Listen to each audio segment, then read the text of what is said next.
So every week or in every video, I like to do a little shout out to my subscribers, especially the active ones. And this week, just like last week, I have picked out someone I'm going to do a shout out to.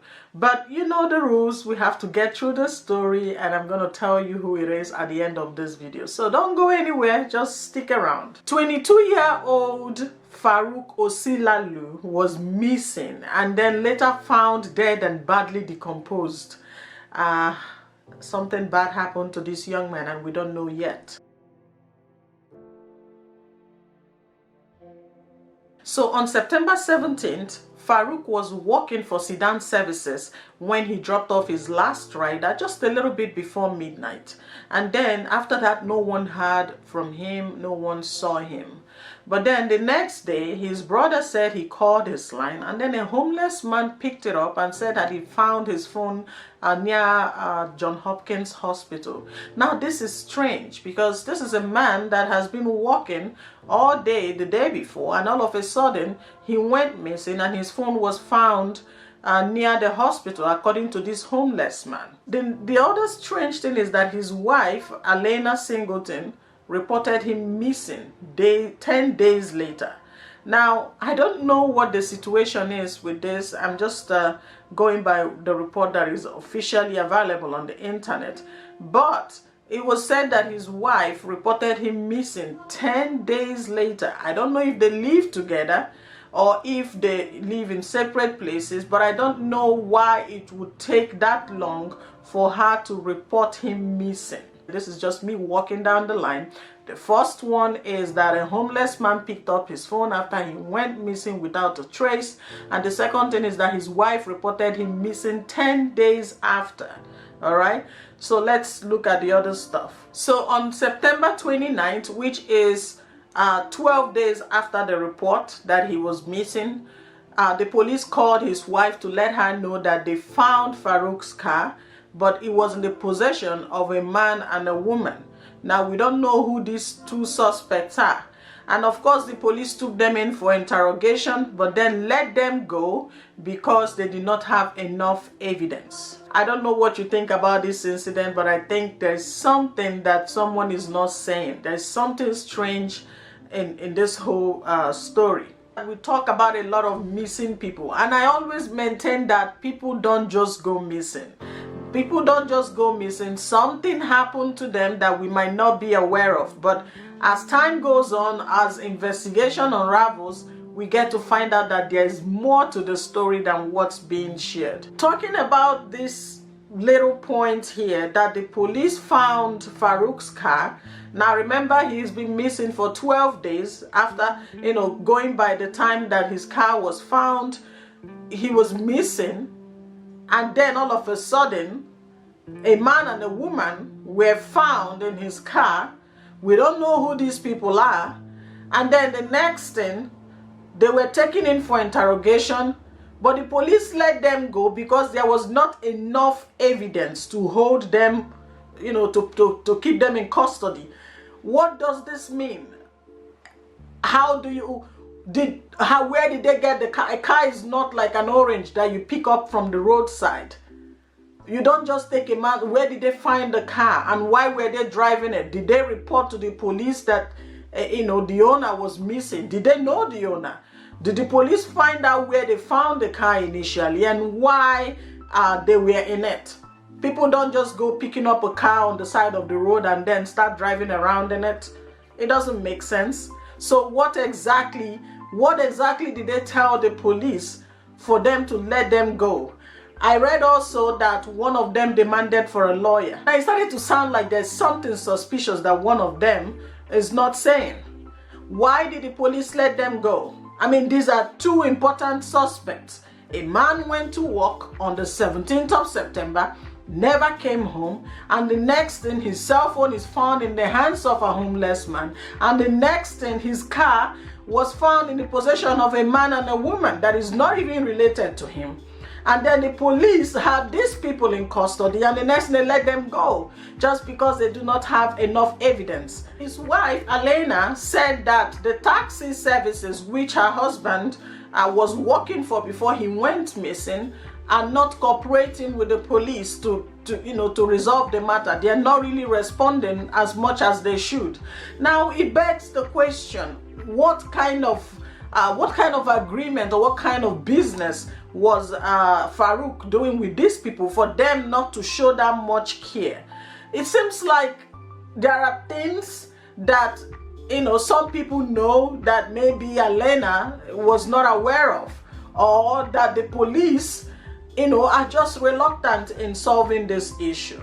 I mean, this happened in September and we're already in November and we still do not have any tangible information as to what happened to this young Nigerian man. Elena also pointed out that there was a damage on the front side of Faruq's car. So if there's a damage after the car was found, then it seems like there was a struggle somehow, or maybe he got into an accident, or maybe the person who took his car bashed it into something, or maybe there was a struggle, or maybe this happened long before he went missing, but something happened to that car and to that young man that we do not know of. So on October 4th, when the police found his body, they identified him as John Doe because he was badly decomposed and they couldn't place a name to him. And not until his wife identified the necklace that he was wearing on the day he went to work. So this man, whatever they did to him, wherever they kept him, he had been decaying for all this while until he was finally found on October 4th, which was a couple of weeks later since his disappearance. And then the police still do not have a lead, and the only three people actually, the homeless man and the two people driving his car that they arrested and then let go. The medical examiner is still trying to determine the cause of death, but in the meantime we do not know anything else. I don't know what you think about this incident, but I think that something bad happened to this man. I don't know what it is. First of all, he's a young 22-year-old. Who did he pick up on that night? Back to those people that were picked up by the police for driving Faruq's car. The police have not told us, what the situation surrounding this incident was. Was the car, were they driving was it out of state? What did these people say? How did they come about this car? Because it's important. We can understand the homeless man saying that he picked up the phone near the hospital, but how about the people driving the car? Where did they get the car from? Where was the occupant? Did they snatch it from him?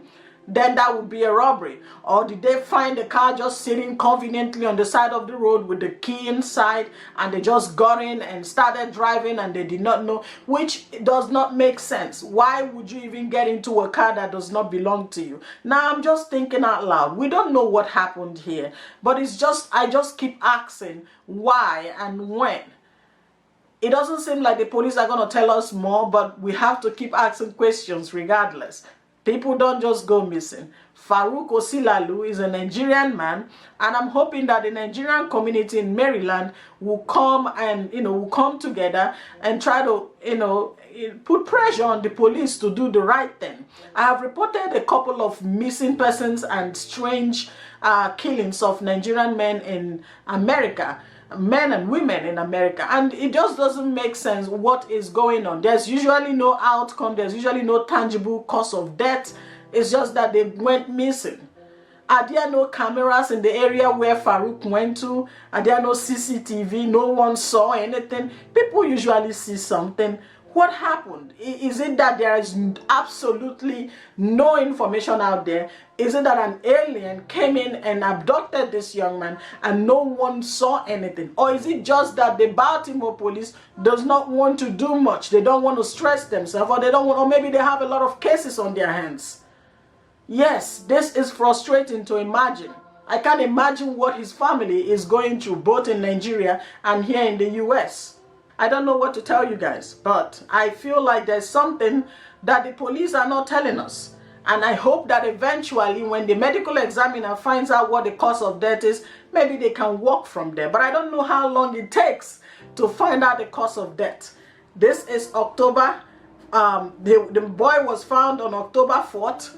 And throughout then, there was, there has not been much information out there, like what killed or who killed this young man. So here's one last thought on this whole issue.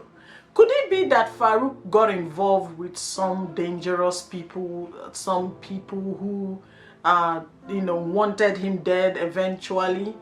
Because it doesn't make sense. It does not add up that a man went to work and the next thing his body was found near an abandoned warehouse. What happened to him and who did this to him, and why are the police dragging their feet? So I promise to give a shout out to one of my subscribers every week or in every video, and today's shout out goes to Anthony Ude, aka Raven. I see you and I appreciate you. And to those that are just joining us, I tell strange, dark and mysterious stories. Please subscribe to my channel for more videos like this. Thank you so much for watching, and if you have any comments or story suggestion, please drop them below. Thank you and have a good day.